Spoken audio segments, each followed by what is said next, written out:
It's your boy JYD here, and we're going to talk about the 3 things you need to know and learn in order to find your boxing style if you are a late starter.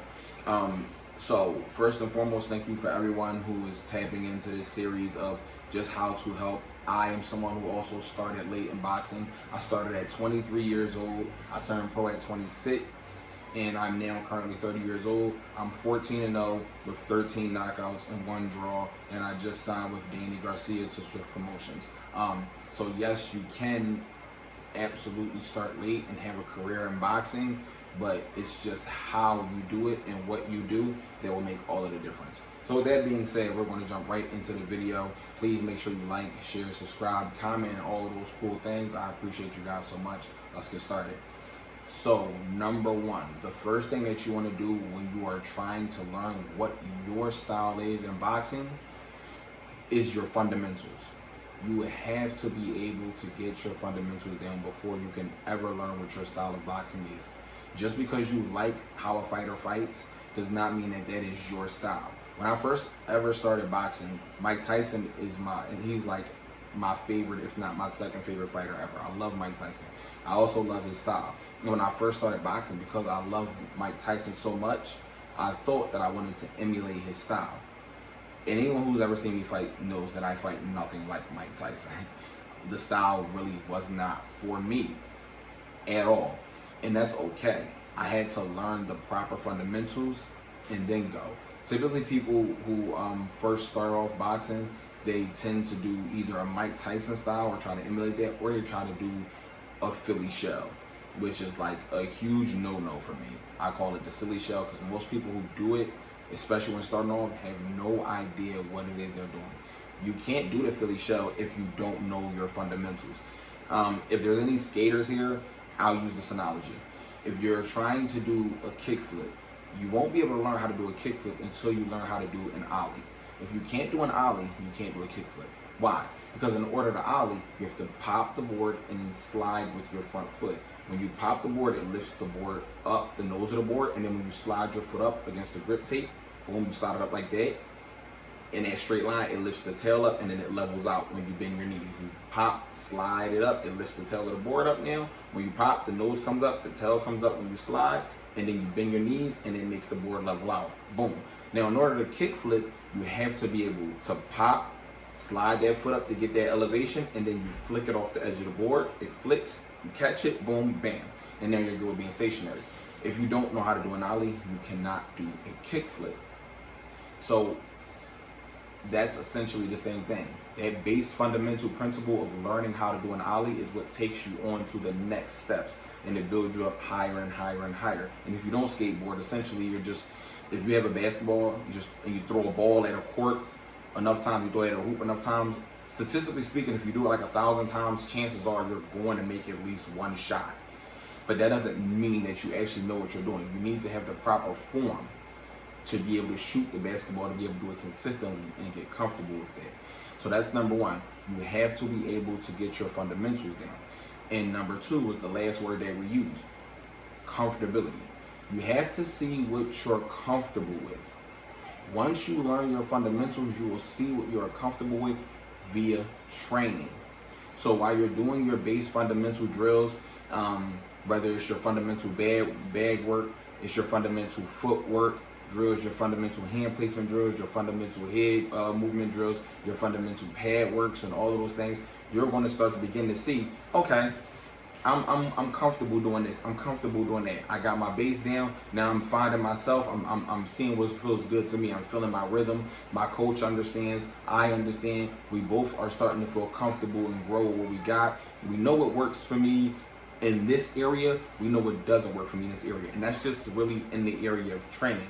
So once you find that comfortability of actually getting your fundamentals down, that's a huge part of it. And being comfortable with the fundamentals doesn't mean you worked on fundamentals for 2 or 3 days. I've been boxing since I was 23 years old. Again, a late starter.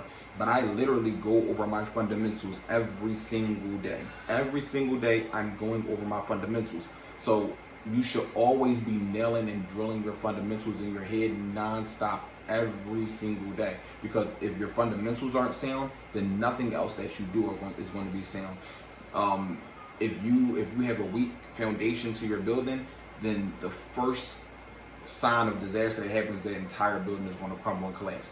So you don't want to have bad fundamentals. You need to get comfortable with drilling and doing the proper fundamentals.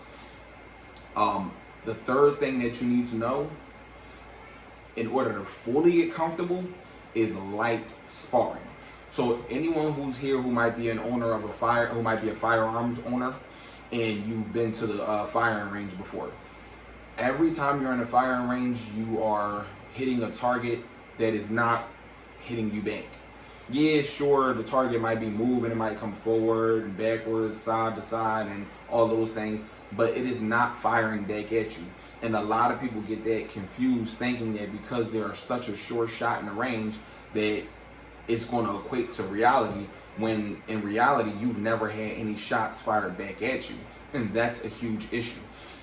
When I say light sparring, I mean light sparring, especially if you just start off, you need light sparring, whereas though you're in there with an experienced partner who knows, oh, this person has only been boxing for a month.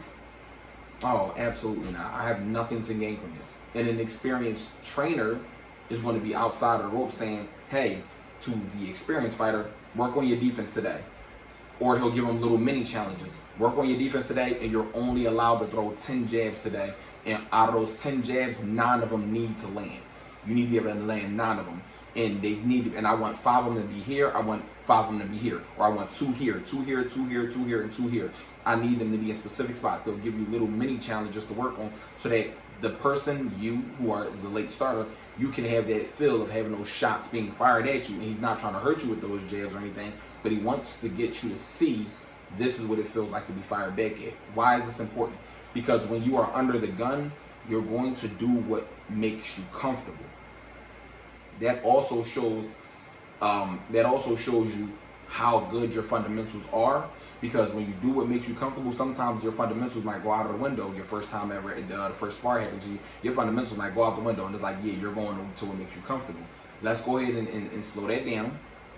And just because it's comfortable doesn't mean it's right. Once you get that experience, then you get better and you get more comfortable with your fundamentals under the gun, and then you're starting to do what's comfortable for you in a right way, not comfortable for you in a wrong way. And there's a huge difference between the two. Doing what's comfortable for you in the wrong way means I'm panicking, I'm throwing away all of my fundamentals. But building that experience says I'm doing what's comfortable for me, but I'm doing it in the right way, because now I know, okay, I'm under the gun, the pressure is on, I need to do what's comfortable for me, but I'm still solid with my fundamentals, and I'm doing this, and I'm doing it, and I'm making it happen. That's when you become comfortable to that level, to where I'm comfortable, and I know how to be comfortable under the gun. And I know what I'm going to be doing to make me feel comfortable when a real fight happens. So that is super important. You don't want to say, oh, this is my first spar, I'm comfortable with just making all these mistakes because it makes me feel good and I feel safe doing it. The whole time you're getting picked apart. As opposed to you're saying, okay, now I'm going to do what makes me feel comfortable because I have grown and learned that experience, and now I'm able to do what's comfortable for me, but I'm doing it in a right way where I'm not getting hurt and I'm properly protecting and defending myself.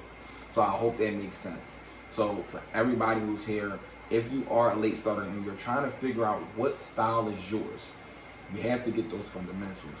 You have to become comfortable, and you have to get light sparring under the gun so that comfortability can really shine through. Again, just because you like a fighter does not mean that style is for you. It just means you like that fighter, and that's okay. You might like Manny Pacquiao, but you fight like Winky Wright. It's cool for you to watch Manny Pacquiao, but him and Winky Wright have night and day styles.